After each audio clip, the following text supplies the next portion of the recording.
एक गहरे समुंदर के बीच एक छोटी सी नाव, जहां दूर दूर तक कोई नहीं था। उस नाव पर फंसे थे सिर्फ दो लोग, एक 16 साल का मासूम बच्चा और एक खूंखार बंगाल टाइगर। एक तरफ निगलने को तैयार समुंदर और दूसरी तरफ एक ऐसा जानवर जिसके सामने वो बच्चा सिर्फ एक वक्त का खाना था। पूरे 227 दिनों तक मौत के मुंह में चलने वाला ये ऐसा सफर था जहां हर पल एक ही सवाल था। क्या ये बच्चा इस शेर के साथ जिंदा बच पाएगा या हमेशा के लिए इस समंदर में दफन हो जाएगा। कहानी शुरू होती है एक पाई नाम के लड़के से। पाई का परिवार पौंडीचेरी में एक बड़ा और खूबसूरत जू चलाता था। पाई का बचपन आम बच्चों की तरह खिलौनों से नहीं, बल्कि उन जानवरों के बीच और उनकी फितरत को समझते हुए बीता था। पर जब देश के हालात बदले तो उनके पापा ने एक बड़ा फैसला लिया, पौंडीचेरी का जू बेचने और सारे जानवरों को साथ लेकर कनाडा शिफ्ट होना। एक बड़े जापानीज मालगाड़ी जहाज पर पाई, उसके मम्मी पापा और उसका बड़ा भाई रवि अपने सारे जानवरों को पिंजरों के साथ लेकर सवार हो गए। सफर के शुरुआती कुछ हफ्ते समंदर में बहुत सुकून से बीते और सभी लोग नए देश में नई जिंदगी के सपने देख रहे थे। किसी को अंदाजा नहीं था कि पैसिफिक ओशियन के बीच उनके साथ क्या होने वाला था। जुलाई की एक रात पूरा जहाज गहरे अंधेरे में सोया हुआ था। रात के लगभग 3:30 बजे लोहे के टूटने और किसी बहुत भारी चीज के टकराने की एक जोरदार आवाज हुई, जिससे पाई की नींद खुल गई। जहाज हल्का सा एक तरफ झुक रहा था। पाई ने अपने भाई रवि को जगाने की कोशिश की, पर रवि नींद में बोला कि कुछ नहीं है और सो जाने को कहा। पाई को चैन नहीं आया, इसलिए वो अकेला ही हालत देखने जहाज के ऊपरी डेक पर चला गया। वहां पहुंचते ही तेज तूफानी हवाओं और ऊंची उठती लहरों से उसका सामना हुआ। बारिश बहुत तेज थी और बिजलियां कड़क रही थी। शुरू में पाई को लगा कि ये कोई आम तूफान है, पर जब उसने देखा कि समंदर का काला पानी जहाज के अंदर तेजी से घुसता जा रहा है और जहाज का बैलेंस पूरी तरह बिगड़ चुका है, तो उसे समझ आ गया कि हमारा जहाज डूब रहा है। पाई घबराकर अपने परिवार को बचाने के लिए नीचे केबिन्स की तरफ भागा, पर नीचे जाने वाले रास्ते में समंदर का पानी तेजी से भर चुका था। लोहे के हैवी गेट्स ऑटोमेटिक लॉक हो चुके थे और हर तरफ अफरा तफरी मची हुई थी। नीचे कार्गो एरिया से उन बेबस जानवरों के पिंजरों में डूबने और उनकी आवाजें आ रही थी, पर उन्हें निकालने का कोई रास्ता नहीं था। उसी शोर के बीच जहाज के 2-3 क्रू मेंबर्स ने पाई को देखा। पाई को लगा वो उसे और उसके परिवार को बचाएंगे, पर उन लोगों ने पाई को पकड़ा और जबरदस्ती एक लाइफ बोट पर फेंक दिया। उन्होंने पाई को बचाने के लिए नहीं फेंका था, बल्कि उस बोट पर पहले से ही एक खतरनाक और भूखा हाइना छुपकर बैठा था और क्रू मेंबर्स खुद कूदने से पहले देखना चाहते थे कि बोट सेफ है या नहीं। तभी जहाज के डेक से एक भारी और घायल ज़ेब्रा, जिसका पैर टूट चुका था, वह अचानक नीचे गिरा और सीधा उसी लाइफ बोट पर आ गिरा। उस भारी झटके से बोट का रस्सा टूट गया और वो नाव सीधा नीचे उस तूफानी समंदर में जा गिरती है। पाई ने नाव के अंदर से देखा कि उनका जहाज धीरे धीरे औंधे मुंह समंदर की गहराइयों में हमेशा के लिए डूब गया। उसके मम्मी, पापा और भाई रवि जहाज के साथ ही समंदर में हमेशा के लिए डूब गए। अगली सुबह जब तूफान थमा और सूरज निकला, तो चारों तरफ सिर्फ और सिर्फ अनंत समंदर था, जहां दूर दूर तक जमीन का एक तिनका भी नहीं दिखता था। 16 साल का पाई अब बिल्कुल अकेला और अनाथ हो चुका था। उस छोटी सी लकड़ी की नाव पर अब उसके साथ मौत के 4 अलग अलग रूप मौजूद थे। पहला, एक पैर टूटा दर्द से कराहता ज़ेब्रा। दूसरा, एक भूखा और गुस्से में गुर्राता हाइना। पानी में बहती हुई केलों की बोरी पर बैठकर आई उनकी प्यारी ओरेंगुटन, जो एक बंदर जैसा दिखने वाला जीव था। और चौथा, जो नाव के पर्दे के नीचे छुपा बैठा था, उनका एक बंगाल टाइगर। एक ऐसा मासूम लड़का जिसने कल तक सिर्फ अपनों का प्यार देखा था, आज उन खूंखार जानवरों के बीच बिल्कुल अकेला था, जहां से सर्वाइवल की एक नई दास्तान शुरू होती है। जहाज डूबने के अगले कुछ दिन पाई के लिए सबसे ज्यादा डर और मुश्किलों से भरे थे। उस छोटी सी लाइफ बोट पर अब एक अजीब और खतरनाक माहौल बन चुका था। बोट पर मौजूद भूखा हाइना लगातार घुर्रा रहा था और सबसे पहले उसने उस घायल ज़ेब्रा पर हमला किया, जिसका पैर टूट चुका था। पाई नाव के कोने में सिमट कर ये सब देखने पर मजबूर था, क्योंकि उसके पास उन जानवरों को रोकने का कोई जरिया नहीं था। जल्द ही उस हाइना ने उनकी ओरेंगुटन पर भी हमला कर दिया। ओरेंगुटन ने खुद को बचाने की बहुत कोशिश की, पर आखिर में हाइना ने उसे भी मार डाला। पाई अब पूरी तरह डर चुका था और उसे लग रहा था कि अगला नंबर उसका ही है। लेकिन असली ट्विस्ट तब आया जब नाव के पर्दे के नीचे से अचानक एक भयानक दहाड़ सुनाई दी। बंगाल टाइगर, जो अब तक चुपचाप नीचे बैठा था, वो बाहर निकल आया। उसने एक ही झटके में उस खतरनाक हाइना को मार गिराया। अब बोट पर सिर्फ दो ही लोग जिंदा बचे थे, एक 16 साल का मासूम लड़का पाई और एक बंगाल टाइगर। पाई को समझ आ गया कि अगर वो इस बोट पर रहा तो बंगाल टाइगर उसे किसी भी वक्त अपना शिकार बना सकता है। अपने आप को बचाने के लिए पाई ने एक दिमाग लगाया। उसने बोट पर मिले कुछ वुडन प्लैंक्स, लाइफ जैकेट्स और रस्सी की मदद से एक छोटा सा अलग राफ्ट, नाव का एक टुकड़ा बनाया। उसने उस राफ्ट को एक लंबी रस्सी से मेन लाइफ बोट से बांध दिया और खुद उस पर बैठ गया। इस तरह वो मौत के मुंह से थोड़ा दूर हो गया, पर अब भी वो उस खूंखार टाइगर के रहमो करम पर ही था। लाइफ बोट पर बाउंड्री सेट करने के बाद भी पाई की मुश्किलें खत्म नहीं हुई थी। पैसिफिक ओशियन के बीच धूप, बारिश और तूफान से लड़ते हुए अब कई हफ्ते बीत चुके थे। बोट पर जो थोड़ा बहुत पैक्ड खाना और पानी का स्टॉक था, वो अब धीरे धीरे खत्म होने लगा था। पाई को समझ आ गया था कि अगर उन्हें जिंदा रहना है तो उन्हें समंदर पर ही निर्भर होना पड़ेगा। पाई ने लाइफ बोट में मिले फिशिंग हुक्स और रस्सी की मदद से मछलियां पकड़ना शुरू किया। एक शाकाहारी परिवार में पले बड़े होने के कारण पाई ने जिंदगी में कभी किसी जीव को नहीं मारा था, पर सर्वाइवल के इस दौर में उसे अपने हाथों से मछलियों और समुद्री कछुओं को मारना पड़ा। वो मछलियों का मांस खुद भी खाता और उसका एक बड़ा हिस्सा टाइगर की तरफ फेंक देता। समुंदर के खरे पानी के बीच सबसे बड़ी समस्या पीने के पानी की थी।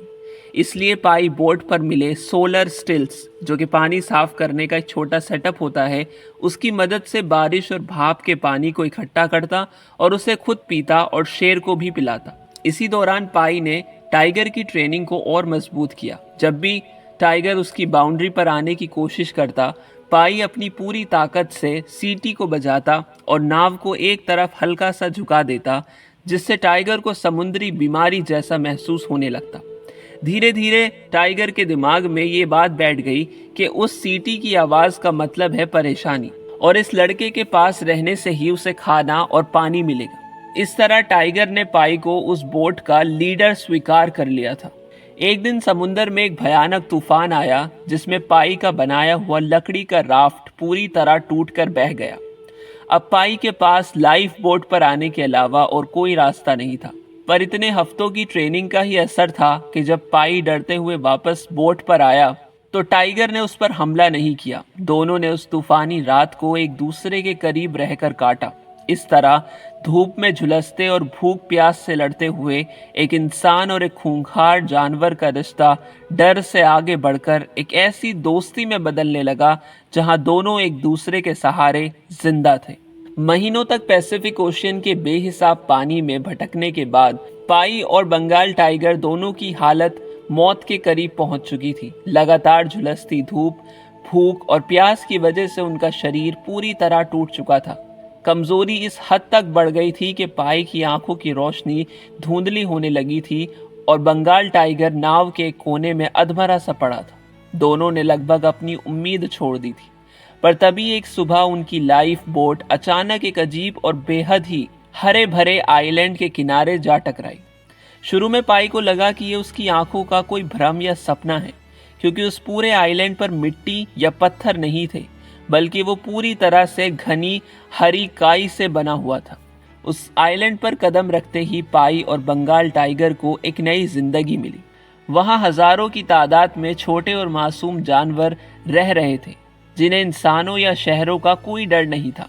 बंगाल टाइगर ने बोट से उतरते ही अपना शिकार शुरू किया और महीनों बाद पेट भरकर मांस खाया। पाई ने वहां के पौधों को चबाकर अपनी भूख मिटाई और वहां मौजूद साफ पानी के झरने से अपनी प्यास बुझाई। कुछ ही दिनों में दोनों के शरीर में दोबारा जान आ गई। पाई को लगने लगा कि शायद भगवान ने उसकी सुन ली है और ये जगह उनके रहने के लिए एक सेफ जन्नत है। लेकिन जैसे जैसे दिन बीते, पाई ने उस आइलैंड पर कुछ अजीब और ऐसी चीजें नोटिस की जो आम नहीं थी।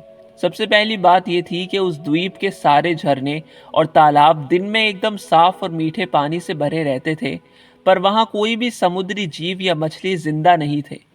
असली डर तब शुरू हुआ जब रात हुई। पाई ने देखा कि वो हजारों मासूम जानवर दिन भर जमीन पर बेखौफ घूमते थे, वो सब रात होते ही डर के मारे चिल्लाते हुए उन ऊंचे पेड़ों पर चढ़ गए। इतना ही नहीं, बंगाल टाइगर जो एक खूंखार शेर था, वो भी रात के अंधेरे से डरकर भागते हुए वापस लाइफ बोट के अंदर आकर छुप गया। उस रात पाई ने पेड़ के ऊपर बैठकर नीचे का नजारा देखा तो उसके होश उड़ गए। रात होते ही उस आइलैंड का पूरा इकोसिस्टम बदल चुका था। जो पानी दिन में मीठा और पीने लायक था, वो रात के अंधेरे में एक भयानक तेजाब में बदल चुका था। उस एसिड के असर से तालाब में मौजूद सारी मछलियां मरकर ऊपर तैरने लगी और आइलैंड की जमीन पर मौजूद काई हर उस चीज को गला रही थी जो उसके टच में थी। ये आइलैंड कोई आम जमीन नहीं, बल्कि एक जिंदा मांसाहारी आइलैंड था जो दिन में भटके हुए जीवों को सुकून देकर फंसाता था और रात में उन्हें अपना शिकार बना लेता था। पाई को इस खौफनाक सच्चाई का सबसे बड़ा सबूत अगली सुबह मिला। जब वो एक पेड़ के ऊंचे फूल को खोलकर देखता है तो उसके अंदर पत्तियां नहीं, बल्कि एक इंसान का दांत छुपा होता है। पाई समझ जाता है कि उससे पहले भी कोई बदकिस्मत इंसान इस जन्नत के लालच में यहाँ रुका होगा और इस आइलैंड ने धीरे धीरे उसे पूरी तरह निगल लिया होगा। पाई को एहसास हो गया कि असली सुकून और सर्वाइवल आराम से बैठने में नहीं है। अगर वो इस लालच में यहाँ रुका रहा तो अगला नंबर उसका होगा। वो तुरंत टाइगर को विसल बजाकर नाव पर बुलाता है, नाव में ढेर सारे जीवों और पानी का स्टॉक जमा करता है और उस मौत के आइलैंड को हमेशा के लिए छोड़कर दोबारा समंदर के सफर पर निकल जाता है। मांसाहारी समंदर को छोड़ने के बाद पाई और टाइगर का सफर एक बार फिर अनंत समुंदर के बीच शुरू हो गया, पर अब उनके सर्वाइवल के दिन पूरे हो रहे थे। महीनों की इस थका देने वाली लड़ाई ने उन्हें अंदर और बाहर दोनों से पूरी तरह तोड़ दिया था। उनका खाना और पानी का स्टॉक फिर से खत्म हो चुका था और उनका शरीर हड्डियों का ढांचा बन गया था। अब ना तो पाई में मछलियां पकड़ने की ताकत बची थी, न टाइगर में खड़े होने की जान थी। दोनों बोट के अलग अलग कोनों में अधमरे पड़े थे, बस अपनी आखिरी सांस का इंतजार कर रहे थे। पाई ने अपने दिमाग में सब कुछ भगवान पर छोड़ दिया था, क्योंकि अब इंसानी तौर पर कुछ भी करना नामुमकिन था। 227 दिनों की इस लंबी और मौत से भरी दास्तान का आखिरी मोड़ तब आया जब एक दोपहर उनकी लाइफ बोट धीरे से बहती हुई मैक्सिको के एक किनारे के मिट्टी से जा टकराई। नाव के रुकते ही मौत के मुंह से बचे टाइगर के अंदर अचानक जाने कहां से नई ऊर्जा आ गई। वो बहुत धीरे से और लड़खड़ाते हुए कदमों से बोट से नीचे उतरा। उसने अपनी कमजोर आंखों से सामने मौजूद नए देश की जमीन और घने जंगल को देखा। पाई अभी भी इतना कमजोर था कि वो बोट से उतर तक नहीं पा रहा था। वो मिट्टी पर बस गिरा हुआ था और उसकी आंखें लगातार टाइगर पर टिकी हुई थी। पाई को थोड़ी उम्मीद थी कि पिछले 227 दिनों में उन्होंने जो मौत का नज़ारा साथ देखा था, जो दोस्ती और रिश्ता उनके बीच बना था, उसके नाते टाइगर एक बार ज़रूर पीछे मुड़कर उसे देखेगा। उसे लग रहा था कि टाइगर कम से कम एक बार उसकी तरफ देखेगा, शायद धन्यवाद कहेगा या एक आखिरी बार दहाड़कर उनके इस अद्भुत सफ़र को एक अलविदा कहेगा। पाई उस पल का इंतज़ार बहुत इमोशनल होकर कर रहा था, लेकिन ऐसा कुछ भी नहीं हुआ। बंगाल टाइगर बोट से कूदा, उसने मिट्टी पर अपने कदम रखे और बिना एक सेकंड के लिए भी पीछे मुड़े, बिना पाई की तरफ एक बार भी देखे, वो सीधा सामने मौजूद घने जंगल की तरफ बढ़ने लगा। जंगल की शुरुआत में पहुंचकर वो एक पल के लिए थोड़ा थमा, पर उसने अपना चेहरा वापस समंदर या पाई की तरफ नहीं घुमाया। वो जंगल के गहरे अंधेरों में आगे बढ़ता गया और हमेशा के लिए गायब हो गया। बंगाल टाइगर के इस तरह बिना अलविदा कहे जाना पाई के दिल पर गहरा जख्म छोड़ गया। उसे लग रहा था कि उसने अपने परिवार के बाद अपने सबसे पक्के साथी और दोस्त को भी खो दिया है। कुछ ही देर बाद वहां के लोकल विलेजर्स आए। उन्होंने पाई को इस हालत में देखा और उसे हॉस्पिटल पहुंचाया, जहां उसकी जान बचाई गई। हॉस्पिटल के बेड पर लेटे हुए पाई बहुत रोया, इसलिए भी क्योंकि उसने अपना परिवार खोया था और इसलिए भी क्योंकि उसके सबसे अजीज साथी ने उसे एक बार अलविदा तक नहीं कहा। लेकिन बाद में जिंदगी के नए दौर में पाई को एक बहुत बड़ा सच समझ आया कि बंगाल टाइगर एक जंगली जानवर था, जिसका असली घर वही जंगल था। उसने पाई पर हमला इसलिए नहीं किया था क्योंकि सर्वाइवल की उस घड़ी में उन दोनों को एक दूसरे की ज़रूरत थी और पाई ने उसे खाना पानी देकर टेम किया था। लेकिन ज़मीन पर आते ही टाइगर अपनी असली फितरत में वापस लौट गया। सबसे बड़ी बात यह थी कि उस पूरे सफ़र में अगर बंगाल टाइगर का डर और उसकी जिम्मेदारी पाई के सर पर नहीं होती तो पाई कब का अपनी उम्मीद खोकर मर चुका होता। वो टाइगर ही था जिसने पाई को हर दिन अलर्ट रखा और जिंदा रहने पर मजबूर किया। उनका सफ़र भले ही बिना किसी अलविदा के ख़त्म हो गया हो, पर उनका वो रिश्ता पूरी दुनिया के लिए सर्वाइवल और उम्मीद की सबसे बड़ी मिसाल बन गया। वीडियो अच्छी लगी हो तो लाइक करना, चैनल को सब्सक्राइब करना और एक कमेंट ज़रूर करना।